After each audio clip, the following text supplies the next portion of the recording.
La gamme de moteurs essence disponible commence avec des moteurs 1.4 LO d'une puissance de 99 et 100 chevaux. Une différence de puissance est importante dans ce cas car elle nous permet de distinguer les moteurs. Le plus faible vient de la famille Gamma, le plus puissant, Kappa. En pratique, les deux unités se comportent de manière similaire, avec une légère préférence pour la version 100 chevaux.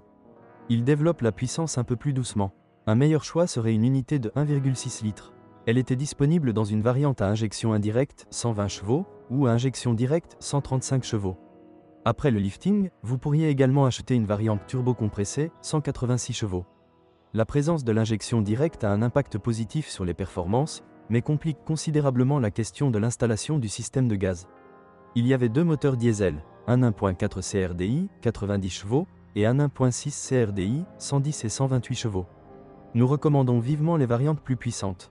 Ils sont durables, offrent de bonnes performances et leur consommation de carburant varie de 5 à 7 litres 100 km.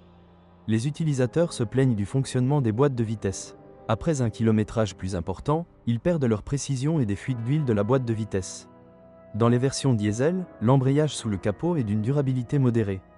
Il arrive qu'il abandonne après 70 000 à 80 000 km. La suspension utilise des jambes de force McPherson classiques à l'avant, tandis que la i30 dispose d'un essieu multibras à l'arrière.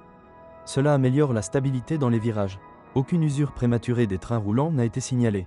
Il n'y a aucune raison de s'attendre à ce que la i30 ravisse les passionnés d'automobile d'une manière ou d'une autre. C'est une voiture qui remplit sa tâche de manière fiable. Elle transportera ses passagers de manière confortable et fiable et ses coûts d'exploitation ne seront pas excessivement élevés.